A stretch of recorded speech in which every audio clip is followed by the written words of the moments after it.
katama na batyang panikurang banto na rumong kanya no porsinto. Mananin na irenwa ikapya na katarbiya sa wata manaut pan ada ni sa matua Lucas na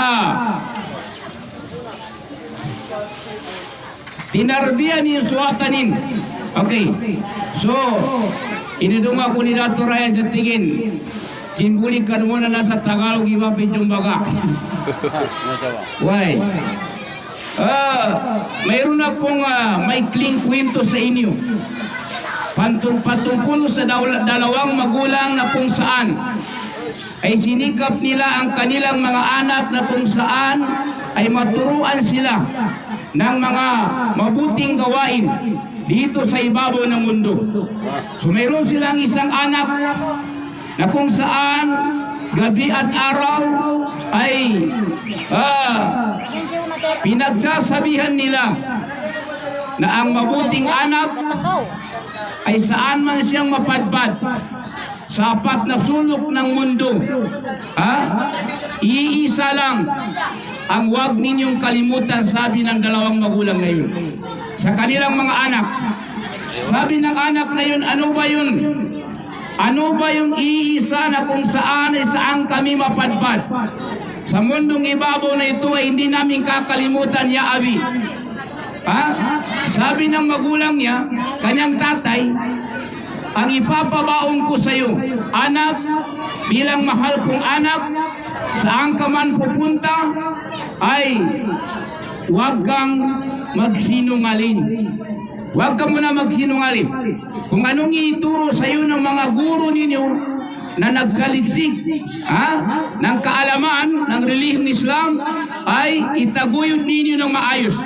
So pinanindigan ng bata yun, pinanindigan ng anak, saan man siya mapupunta, ano mang itatanong sa kanya, masama man o mabuti, kung ano ang totoo, yun ang sasabihin ng bata. So ano nangyari? Sunong sumakay ang bata sa isang bus. Isang bus. Siya po ay maglalakbay. So nagkataon na yung bus na sinakyan ng bata na yan, na pinangaralan ng magulang ng mabuti, ay nagkataon na hold up yung bus na yun. So lahat po ng nakasakay sa isang bus na yun ay kinuha lahat ng kanilang mga pera. Yung anak na yun na tinuruan ng magulang na mabuti na kung saan hindi siya magsisinungaling, noong lahat ng pasahero ng bus ay nakuha na lahat ng pera, isa lang yung anak na hindi nakuha yung pera niya. Yung bata na hindi marunong magsinungaling. Bakit? Tinanong ng goldapper yung bata, may pera ka ba? Sabi ng bata, oo, meron naman. Magkanong pera mo? Sabi niya, 40 dinar. 40 dinar. Sabi ng goldapper, lukulukong bata na to. Alam niya, nagtayo ay mga holdapper. Bakit niya sinabi na may pera siya? Sinungaling bata na yan. Tingnan ninyo, sinungaling daw ang bata. Dahil tinanong siya ng holdapper, may pira ka ba? Sabi niya, oo, may pira ako. Kasi pinapabaon siya ng magulang niya ng 40 dinar sa kanyang paglalakbay. So sabi ng holdapper, alam mo ba na kami mga holdapper nangunguha ng pera? Sabi niya, oo. Di bakit mo sinabi may pira ka? Di mo alam na kukunin namin yan? Sabi ng bata, alam ko. Pero ito ang itinuro sa akin ng aking dalawang magulang na kailanman ay hindi ako magsisinungaling. So ano nangyari? Sabi ng pinuno ng mga holdapper na yun, huwag nating kukunin yung pira ng bata na to. Tingnan ninyo, batang-bata pa siya. Siya ay marunong sumunod sa magagandang pangangaral ng kanyang dalawang magulang. So, ang ginawa ng mga holdapper ngayon ay hindi nila kinuha yung pira ng bata. Ang ginawa nila, tinigilan nila ang pang-hold up nila. Nakakahiya daw sa kanila. Na ang tatanda nila, samantala yung bata na napakaliit ay hindi marunong magsinungaling. Sila ay nahihiya sa bata na yun. Yan ang gula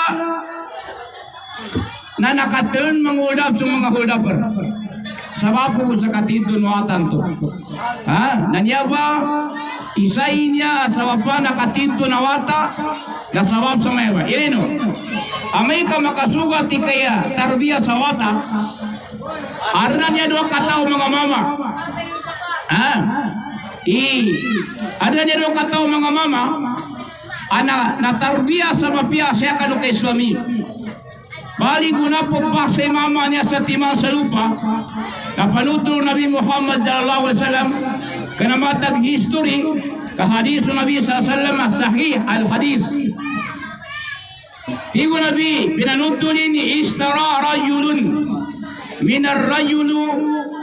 ar-rajuli aqara lahu fawajada ar-rajulu alladhi istara al-iqara fil aqarihi جرة فيها ذهب فقال له الذي اشترى الإقارة خذ ذهبك مني إنما اشتريت منك الأرض ولم أبتع منك الذهب. Tigo Nabi pinanutol ni Luwat Timanan ni Mama, ipasay sila sa asinda sa Timanan ni Mama arna asinda ni namawad. Pinamasal sa timana mama tingo Rasulullah SAW. Bali ya problema su asinda maulad na gunapagkalod sa nakapamasa kanulupa na nakakalod sa bulawan ng marakil. Manaka bulawan nila kalod. Dakat tinawagin sukuan sa lupa. Sa tigin nukul zahabaka minni. Sa katingin nagkuhan sa lupa pakata siya kakakwak kay bulawan ng kanya kanasalaki. Nakwakwa tingin sa lupa ang kapipasa ang kasalaki. Katawano, yaku tingin di kapagkwasa niya na innamastaraytu minkal ard. Yaku mamantingin pinamasa na lupa niya na ako makamong mamasa ibulawan na niya. Bali sa timana mama, na dinin pagkuhan ito. Dinin pagkuhan. Di pagkuhan sa lupa subulawang katingin pipasa ko may na lupa na apagadal malupa pipasa ko sa ka. Kani mana sabab sa natarbi uman isa sa kanila sa iganat sa manautpan na itiwan sa kagaslan niya di makatikal malim, di makatikama na limbol kena masaguna na di mapakya makakalot ka sa perkenang kabun lupa kating kalaki niya ya pambasir kadun. Nanto yabo sama pa din yang kapagayon na ipadagalo na masa itiging kwa kay bulawan ng kanya kada ko makamong mamasa natigog kwa sa lupa pipasa kay lupa ko tama sa didal lango na dalmin na inangge ko tanang pipasa ko tanang sa raka bayo wala sudi silang pagayon na nangili silang sa makukukum kanilang nangili silang sayanya na tuna mama kumukum na adil. Bantang mo na mama, kagina na tarbiya sa pitalwan niya kay suami. Bali yan ako kumano mama sa kanilan, na napatalwan o kuwan sa lupay, inna mabu'atuka al-arda wa ma biha. Yaman tingin na lamang pagkukumansa niya ka, pipasa ko yung lupa ko niya, tamang sa dalam lupa ko niya, pipasa ko tanan. Bali, tingo pa kukukum sa kanilan, fatahakuma ila rajul faqala alladhi tahakuma ilayhi alakuma waladun. Tigo pa kukukuma niya mambo adil bantay ikakukumin kagina namagi sa agama na tingin niya pagpagin sa kano kagina kadapag kwa sa bulawanan niya hindi no kaya buri pagayunan na dapat kiwa pagkwalon kana mana sikita yari pagayunan na yakiwa isa kanin Ento yang juga isa din makuya kada pudin. Baik. Inang gula. Ini jano hukam sudah kata mga mama. Saya ini jatingin alakuma waladun. Pagi jangko tingin sa kanukan niya, may katawan ko kukuman. Kadi ko matalwi kuakag kuan sa lupa na kuakag na masa kada patali mo sarkan. Ya ko bating katawan na adan wata no dua. Adan wata no dua. Tama sa lakatoy na talo. Adan wata no dua. Nanatiga sa katawan niya. Ha? Tiga sa katawan niya kala ahaduhuma li gulamun. Adan tingin wata ko mama asatiman sa kataw. Bali tiga sa kataw manuman niya mibasa sa lupa. Ha? Natingin wakala akhar li jariyatun. Ano man ang tingin ulipan ko babay. Ulipan na wata babay. Tingin matunong banting kukuman. Yako tingin kukuman sa kano. Sa kana masa. Nalan sa kay wata mama. Sa kaman magkuang sa lupa. Alan sa kay wata babay. Ulipan ng ka. Pambabatan ng ka. Na ipangaluma tingin ni wata na ni mama niya san sa wata ng kanan. Kaingay nung sa kanya ni Bulan. Ha? Ingay sa kanya ni Bulan. Narubas siya na gayon. Kaya yung kapiyala katito, nakabali pa siya sa mulia tao, nakapatimbong sa mulia tao, sa dadang kaproblemay. Ingay ito tingin ni Bulawan, saan sa mga watananan. Makintingo hukam, kalat hukam, ang kihul gulamu lil jariyah. Ipagkalma ito tingin sa wata niya mama, iwata na ni bibasa niya sa lupa. Uli pa ni mo muna mawata pa rin. Kaling pangunguya ganyan mo. Tiga si kita ampun. Nabali may ito ba ng gulan? Ito ba na kukumanon? Sabab sa katinto. Da umani sa alinumalim, makaniya sa malalim ni Prin, sa yanin sabab, na nakipangagi sa agama, nangayon na kasla, na bala susulahu tala, nakakapital pa sa mga wata, sabab sa kanu katibdo no umani sa kaniran. Kagina kami ito na niyaba ipanutuma ko sa kanulang na sigito mga lukas sa wata na pamikalan to ni mga wata niya sa manaot pa na niya siran. Manaot pa silang kami kagkasladan na malagambon ng gaya papatitun. Kamane niya upama na kalatasa maputi. Wata niya na mana upama na kupumban. Pairuwa mo na makabutadulun. Tamak na may ilaya benar.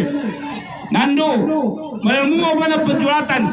Apya pairuwa isuatan ko na may ilaya benar.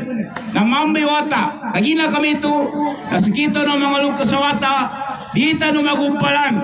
Sa kasupul sa wata sa kapapangagi sa agama. Magizani ka perangagan niya sa Quran. Especially ka perangagan niya sa Quran kang hindi nakapya. Dalpa na anong perangagan sa Quran. Nung hindi nakapya na walay. Iarumbasan wata palalangag sa Quran. Katawano? Amay kawalay ka din wata lo palalangag sa Quran. Nadibay ng pulupan na sa ita na walay. Ipo na pa na setang kaya malipo sa bisita ni na malaikat. Uwe na may kawalay, kadana mong pambatyaw sa Quran, apyaso amang niya yapewata, kadina muna manamatya sa Quran, kaya malipo sa bisita na wali ni bana setan. Uwe, nanday kang bisita na setan sa walay, nadi bisita na malaikat, taka setan ang gumalaikat, tadi magayon. Dia pun na magayon. Wansa yata dalam mawalay setan di mo ba yung malaikat? Okay na ya, wansa ya dalam mawalay malaikat nagkayali setan kanima katika mo ba? Nakagina kami ito napangukonto ni setan na niya sa mga walitan na niya sa yani sarat na pamatiyatan ni Quran na niya papangagin ni mga watan sa Quran para dekarong pa na niya mga ustaz sa pamamano sa Quran na niya. Adi ng patakaan siran di ka ng patakaan kaya niya pagkyug marakali pamando nila. Nakagina kami ito na malug-lugat ako ka nakamagan sa mera ako makatulog. Ito pa may kapaudsyo ko puto at kinauman niya turayan. Na namalagang kaagama niya di kapake pagpalawan. Kuya buminangay sa akin tingin ustaz dara to pagkanduli. Na makabalaw akong pa.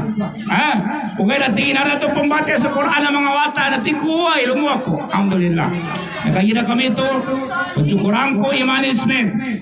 Unya ba madrasa dan sa kaskuana mudir si Ustaz Abdul Rahman Bualan, makatawan sa lukas tanuanan na admin si Bapak Yama, amanan sa mga ikon niya, mga sheikh, mga ustaz, pamamandu sa kanunyaba ang madrasa, na panjukulang ko sa kanu, ipandoa ko sa kanu sa Allah Ta'ala sa adidiyambo, o taufikan kanu Allah Ta'ala sa kanya may makontinuous siya kan pangusungan tanu, pidalwan niya akalilini sa maya bagay bukan akalinian Allah Subhanahu wa Ta'ala, kanabandui kapitiya ko niya sa kanu, sabab sa kadwati ba ni pagkauman niya, kagkayawang kanu do dapong kung katangan ni kawan niya. Bukan ako mengandam ka.